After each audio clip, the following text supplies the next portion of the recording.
তুমি সব বুঝো মানি, যতটুকু বুঝো না ততটুকুই আমি। উনি সব বুঝেন, এটা যেমন মানি, কিন্তু যতটুকু উনার প্রয়োজন ততটুকু উনি আনেন, এর বাইরের টুকু আনেন না। আমরা একটা নোটিশ পেয়েছি যে বাংলাদেশ বার কাউন্সিলের নির্বাচন স্থগিত করা হয়েছে। সেই স্থগিতকরণের কারণ হিসেবে বলা হয়েছে যে দেশে তীব্র জ্বালানি সংকট, এই কারণে বার কাউন্সিলের নির্বাচন স্থগিত করা হলো। অবশ্যই সংসদের অবশ্যই নির্বাচনে যাওয়ার জন্যই এই 8 সপ্তাহ বা 7 সপ্তাহ 8 সপ্তাহ সরকার দায়িত্বের পরে, গত 18 মাসে যখন নির্বাচন হয়নি, আমরা দায়িত্ব গ্রহণ করার পরেই বার কাউন্সিলের নির্বাচন উদ্যোগ গ্রহণ করেছি। এবং সেই কাউন্সিল একটি স্বায়ত্তশাসিত প্রতিষ্ঠান, আপনি জানেন।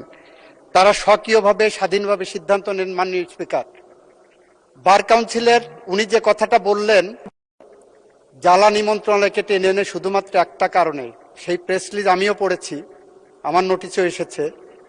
উনি যে জিনিসটা বলেননি হলো ঢাকা বার সহ বেশ কয়েকটি বার অ্যাসোসিয়েশন থেকে বার কাউন্সিলের কাছে অনুরোধ এসেছে যে তাদের ওখানে নির্বাচন চলছে, তাদের নির্বাচন প্রক্রিয়া সমুন্নত রাখার জন্য, এইটাকে নির্ঝঞ্ঝাট রাখার জন্য, বার অ্যাসোসিয়েশনগুলোর নির্বাচনকে নির্ঝঞ্ঝাট রাখার জন্য, নির্বাচনটা পিছানোর জন্য বলেছেন।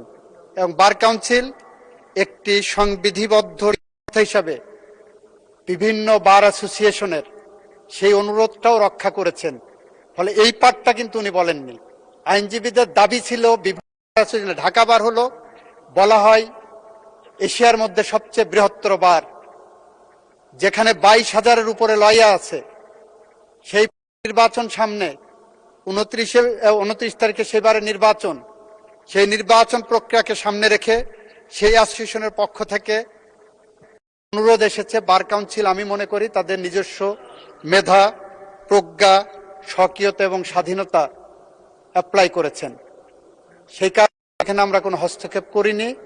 আমরা চাই উনার মতোই যে বার কাউন্সিলের একটি স্বাভাবিক নির্বাচন প্রক্রিয়া এগিয়ে যাক, এবং সেই প্রক্রিয়া জন্য আমাদের পক্ষ থেকে আমরা সেখানে হস্তক্ষেপের মধ্যে যাচ্ছি না। আমরাও চাই, উনার মতোই চাই, বার কাউন্সিল স্বাধীনভাবে সিদ্ধান্ত নিয়ে তারা এই ব্যবস্থা গ্রহণ করবেন। আপনাকে ধন্যবাদ মাননীয় স্পিকার, মাননীয় সংসদ সদস্যকে ধন্যবাদ। ধন্যবাদ মাননীয় আইনমন্ত্রী।